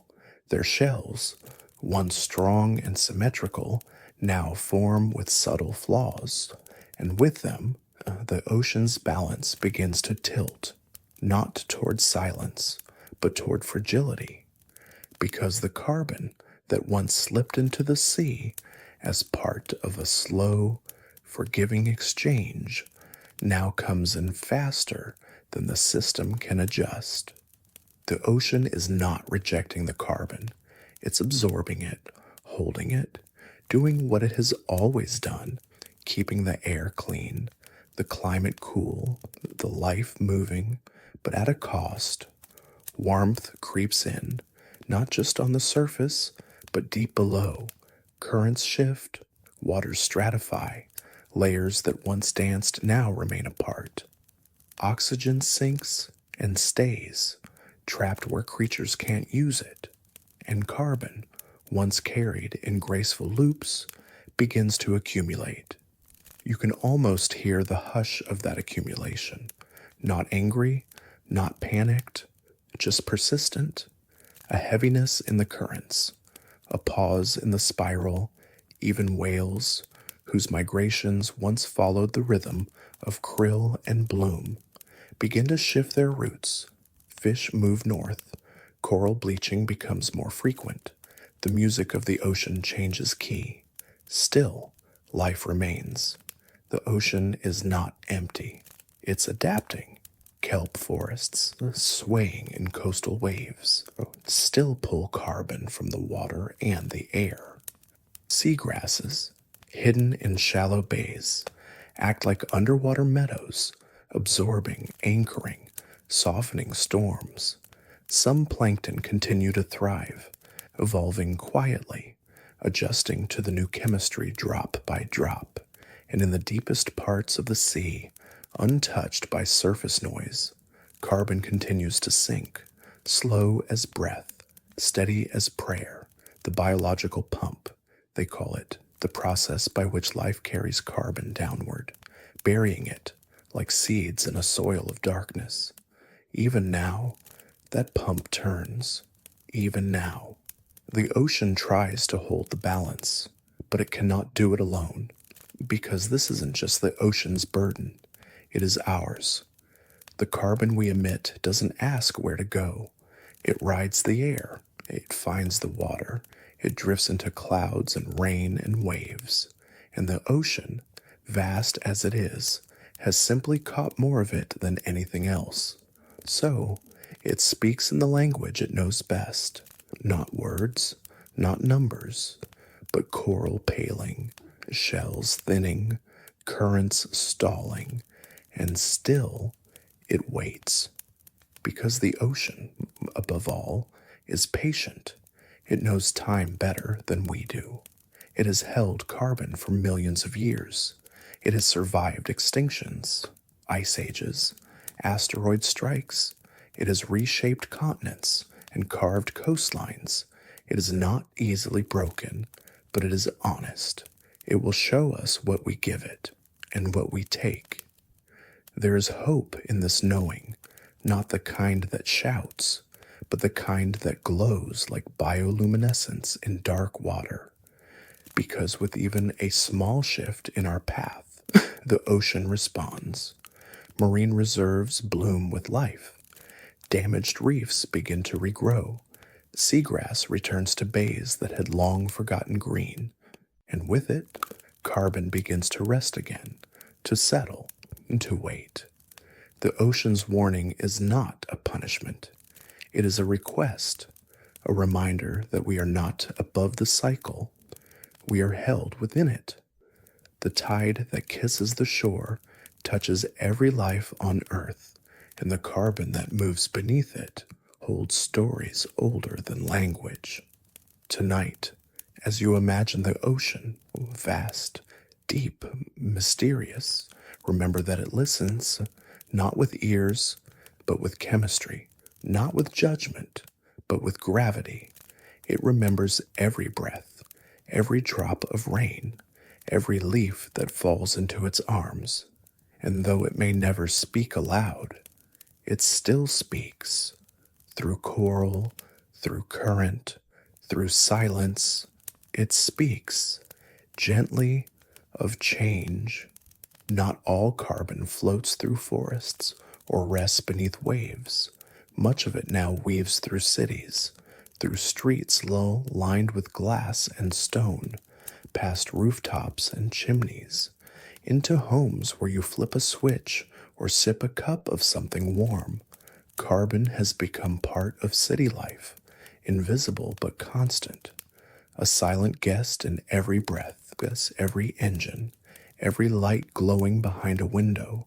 Cities hum, not with one voice, but with thousands. Cars moving, elevators rising, trains sliding along steel tracks. Every movement leaves a trace, and in those traces, carbon gathers. It doesn't announce itself. It slips quietly from tailpipes, from furnaces, from tiny machines keeping rooms just the right temperature. You don't see it, but it's there. The carbon here is not wild. It is designed, managed, controlled, or so it seems. It comes from convenience, from routine, heating, cooling, delivering, streaming. Carbon becomes part of the background rhythm of modern life. As you walk down a city block, you may pass 10 buildings, each gently breathing out carbon without a sound. But the city is not just a source, it is also a stage. Here, carbon takes on new meanings. It's measured, regulated, or traded. There are maps that show where it flows, models that predict where it will go, plans to reduce how much is made, and within all this complexity, the city begins to change. Look closer. Rooftops once bare now hold solar panels, soaking in the light. Tiny forests grow on balconies, in courtyards, on vertical walls. Buses switch from diesel to electricity. Bikes appear where parking lots used to be. Some buildings are made of wood again, not as nostalgia, but as storage. Carbon, once a byproduct, becomes something to hold, to plan for, to balance. This is urban carbon, active, dynamic, shaped by human choice. It rises from asphalt, settles on windowsills, hangs in pockets of warm air between tall buildings. But it also hides in silence, in forgotten corners, in abandoned factories and dark basements, in cooling towers that no longer hum. Carbon doesn't only follow motion, it follows memory. Even the oldest buildings hold it. Bricks baked in kilns long ago still store carbon in their hardened forms. Concrete carries it, embedded in its gray bones. Every floorboard made from timber is a line in carbon's long sentence, and every demolition releases some of it again. A puff of dust, a crumble of plaster, a shift in the air. But cities, despite their noise, also know how to hold still. A quiet street at dawn, a rooftop garden after rain, a subway platform in the pause between trains. These are not places where carbon vanishes, but where its movement slows. Even here, in the heart of the built world, there are chances to soften the cycle. Urban trees, planted along sidewalks or in parks, drink from the air. They grow slowly, steadily, reaching between lampposts and wires. weaving themselves into the fabric of the place. Their leaves catch sunlight and turn it into something solid. In them, carbon rests, and beneath the city, too, life continues. Soil still breathes beneath concrete, even if we forget. Worms move in secret, roots stretch between pipes, microbes flourish in shadows. Carbon slips between these layers, not lost, just redirected, waiting in compost heaps, in forgotten planters, in the wood framing a kitchen wall. Even people carry it. Every commuter, every student, every vendor selling flowers on the corner. Each one is part of the cycle. Their footsteps, their food, their sleep, the laughter echoing down stairwells, the whispered conversations in late night cafes, all of it carried on breath made of carbon. It's not romanticizing to say that carbon in cities is personal. It is shaped by choices. It is attached to values. It reflects how we live, what we eat, how we move, what we build. And in that reflection, there is opportunity, because cities concentrate not just carbon, but solutions. When a single apartment building chooses renewable energy, dozens of people benefit. When a train replaces 100 cars, the savings ripple outward. When a vacant lot becomes a green space, 100 roots begin to grow. And so, the city becomes a kind of experiment, a place where carbon can either accelerate or pause, where the old story can repeat or a new one can begin. It is not a battle. It's a balance. The goal is not perfection. It is rhythm, restoration, or respect. To walk through a city today is to walk through layers of carbon choices, past exhaust vents and community gardens, beneath streetlights and solar arrays. And as you move, you breathe, and as you breathe, you give and take, the same as always. The carbon cycle doesn't stop at the city's edge. It flows through it, through phones and fabrics, through cement and seeds. The city is not separate from nature. It is a reflection of how we interact with it. And every whisper of change, a cooler roof, a planted tree, a reimagined bus route, is a whisper back to the cycle itself. We hear you, we remember. We're still learning how to breathe with you, not against you.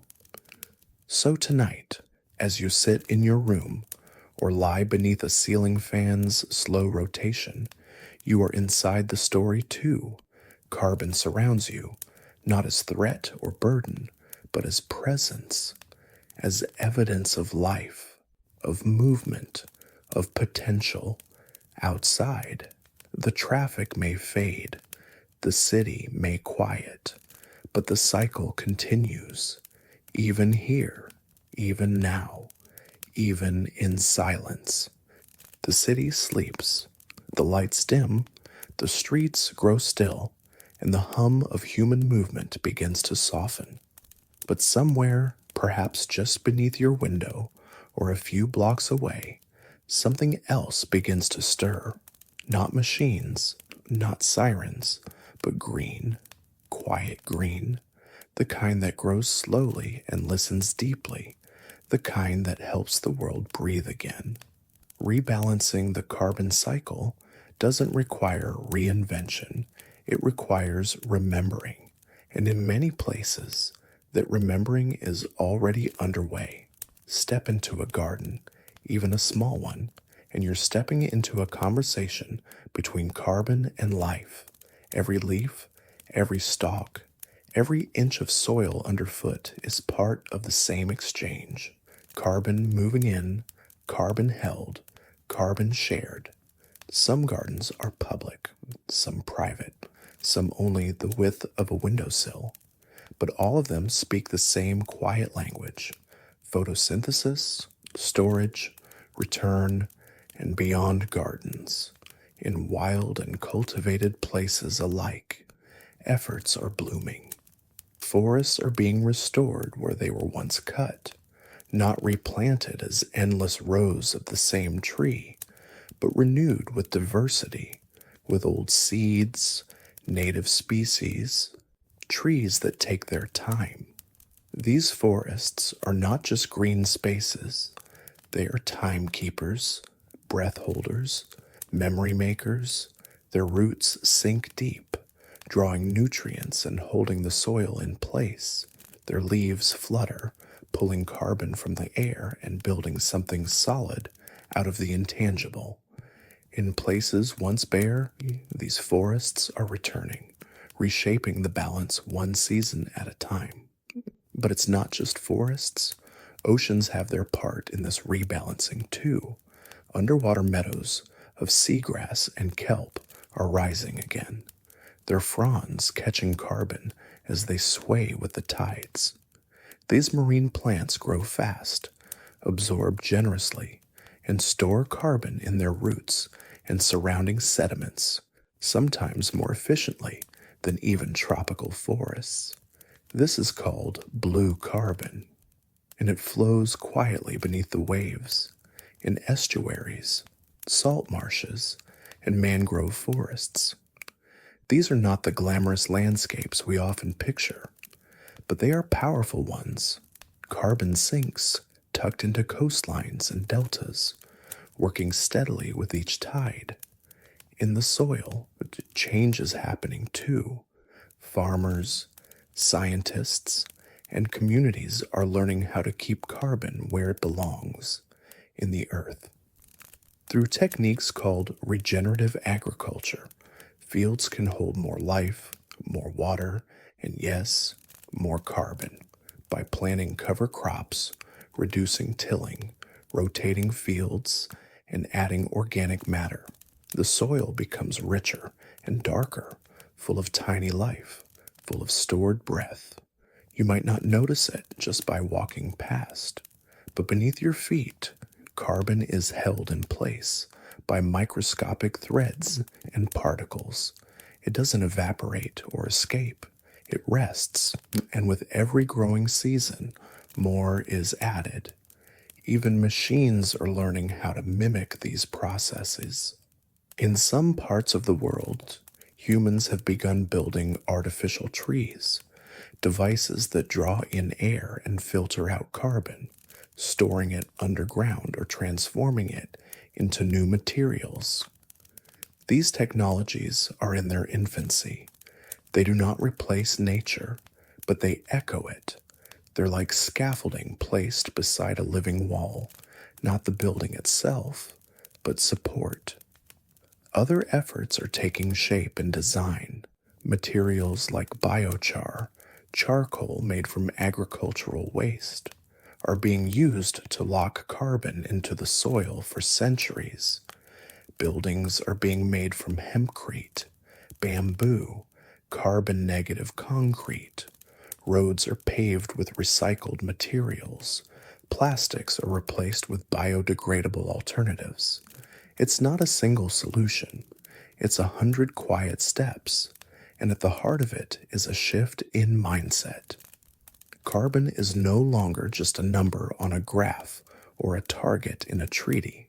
It is understood as something living, a cycle, a rhythm, a relationship.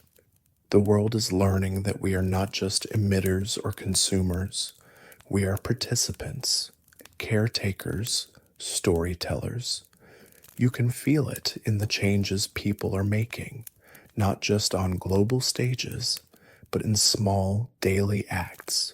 Compost bins in apartment buildings, electric buses in school districts, solar panels in remote villages, community gardens beside train tracks, walkable neighborhoods, bike lanes, city farms. All of them add up, all of them, breath by breath, help rebalance the scale. And though the work is large, it is not joyless. There's beauty in renewal, in the return of songbirds to re-wheeled parks, in the sudden shimmer of fireflies in a once empty lot, in the rustle of wind through newly planted trees. These are signs not just of hope, but of action, of carbon finding places to rest again. Even art and architecture join in. Murals bloom on concrete walls, reminding passers-by of trees, of clouds, of sky. Buildings are designed not to resist nature, but to blend with it. Rooftops that collect rain, courtyards that welcome wind, facades that grow green with time. Carbon doesn't vanish in these places. It settles. It lingers in beams of wood, in soil beneath potted plants, in compost shared among neighbors. It becomes part of the story again, not as threat, but as thread. The work is far from finished. There is more to be done, more to learn, more to rebuild. But momentum, once found, is hard to stop. Once a forest root takes hold, it grows. Once a practice proves its worth, it spreads. Once awareness begins, it deepens. And so, the breath begins to even out. The exhale slows. The inhale lengthens. The pulse of the planet, strained for a time, begins to steady. It's not perfect. It may never be. But balance doesn't mean stillness. It means harmony. It means listening. And now, more and more, we are listening. You are listening. Tonight, as you rest in your home, in the middle of a city, or beside a quiet grove, carbon is still moving. Through your breath, through the soil, through the roots, the wind, the waves, and somewhere, something is absorbing it, holding it, turning it into leaf, or bark, or stone. Somewhere, the earth is rebalancing its breath, and you are part of that pause. Breathe in once more and let your thoughts drift forward. Not far, just far enough to imagine what might be, not in sharp, perfect visions, but in soft outlines, possibilities, a horizon where the carbon that moves through you now continues on, not in chaos or excess, but in balance, in intention. Because every molecule of carbon carries a future. It's not just part of the air, or the sea, or the soil. It's part of decisions. Each carbon atom, weightless and invisible, moves not only through ecosystems, but through economies, inventions, habits, hopes. The cycle continues, that is certain. But how it moves, where it pauses, how long it stays, that is a story still being written.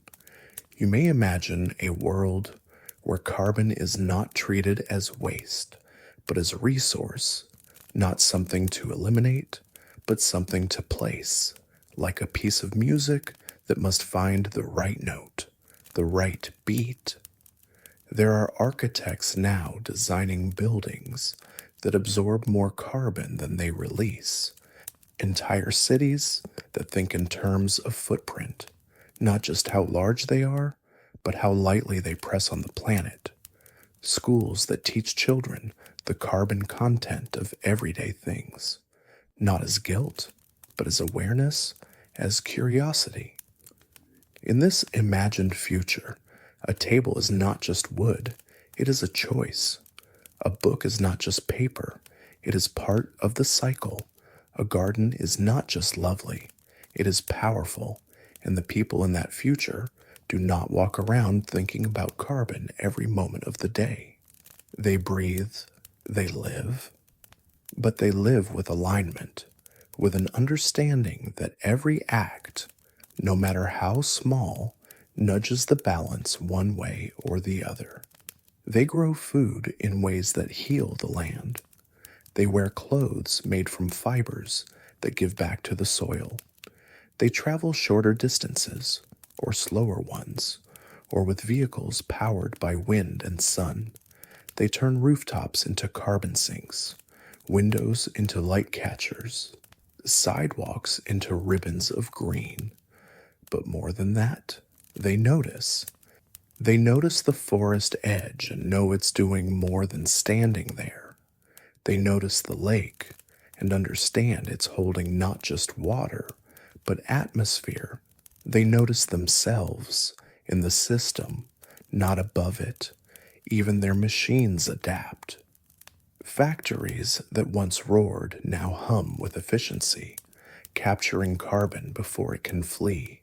Planes that once trailed long, smoky ribbons now glide more gently. The world does not go backward. It moves forward, but with rhythm restored, and the molecules respond.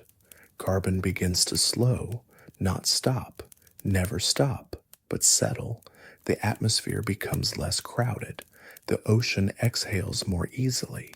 The forests regain their strength. The soil deepens. Carbon finds homes again in the trunks of old trees, in the layers of dark earth, in the spirals of seashells, not accumulating wildly, not fleeing frantically, just moving and pausing and moving again. And within this slower motion, life becomes quieter in some ways, more vibrant in others. Birdsong returns to places once filled with machines. Butterflies cross fields where factories used to stand. Cities become mosaics of stone and green, wood and air. People sit longer in the shade. They walk more. They remember how to watch clouds. It is not a utopia. It is not perfect, but it is better. And the beauty of it is, this future is not impossible. It is not fantasy. It is not even far away. Its first outlines are already here, drawn in pilot programs, community gardens, green rooftops, bike shares, soil trials, forest corridors, new laws, old traditions. Because carbon has always responded to behavior. It does not resist, it follows. When we take too much, it accumulates. When we care, it calms. It doesn't hold grudges. It doesn't punish. It only reflects what we give. And so, each person, each city, each community carries the power of reflection, the power to nudge the story, even now, even in the quiet of this moment. The breath you exhale will go somewhere. It may rise into the rafters, drift out a window, float into the dark. Days from now, it might settle on a leaf, be drawn into a root, or join the dance of ocean currents. It might become part of something growing, something soft, something still to come, and though we don't know exactly where each molecule lands, we know the pattern, we know it moves, we know it continues. That's the grace of the carbon cycle. It offers no endings, only transformations. What is now can become what's next. A molecule in your breath might, one day, become part of a violin, or a vine, or a voice not yet born. And in that voice, that leaf, that string of music, there will be the echo of now, a time of reckoning, a time of remembering, a time of reimagining. The carbon is already moving there, one molecule at a time, and so are we. And now, as everything begins to settle, the rush, the reckonings, the return, you find yourself back at the beginning, not in place, but in feeling. You are here, lying still, lungs rising and falling, tracing the rhythm of something far larger than yourself. The earth breathes still. It inhales through the forests, the oceans, the soil. It exhales through fires, through decay, through volcanoes, through you, every leaf, every drop of rain, every grain of soil, all part of the same breath, all moving, not in chaos, but in cadence, in communion. That cycle has not stopped. It has shifted, she bent, flexed under the weight of our choices, but it has not broken. It remembers how to move, how to find balance, how to rest, and in some places now, it is beginning to rest again. The forests you imagined earlier, they continue their quiet labor in the dark. Trees still pull carbon from the air, tucking it into wood and root, branch and fruit. Somewhere, far from the sound of traffic, the first leaves of a sapling uncurl. The air is cleaner there, softer. It tastes like possibility. Beneath the sea, in the silence beyond sunlit shallows, kelp forests still sway. Fish dart, plankton bloom and fall like snow.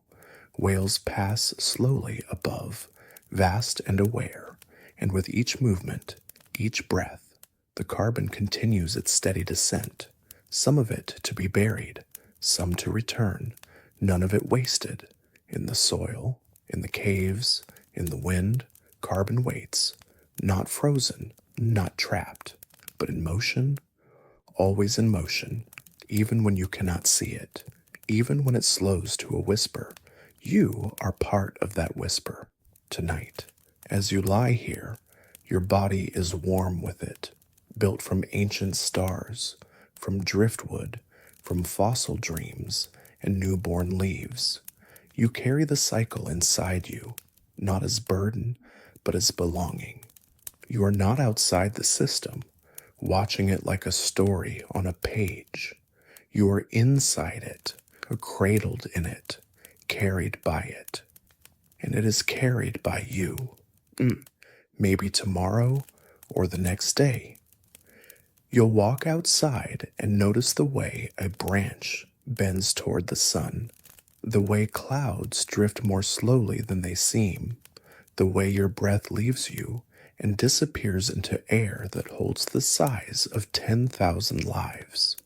Maybe you'll remember that nothing disappears, it just moves, and maybe you'll carry that with you, gently, like a note in your pocket, like a stone in your shoe that doesn't hurt, but reminds. The carbon cycle is not a story of endings. It is a story of transformations, of movements that echo through time, from magma to mist, from leaf to lung, from silence to voice. And in this very moment, somewhere on earth, the cycle continues. A child laughs, releasing carbon into the room. A tree leaf darkens, taking it in. A log decays beneath the weight of moss. A plankton dies and begins to fall. A volcano rumbles softly under ice. A molecule from your last breath floats into the quiet night, invisible and free.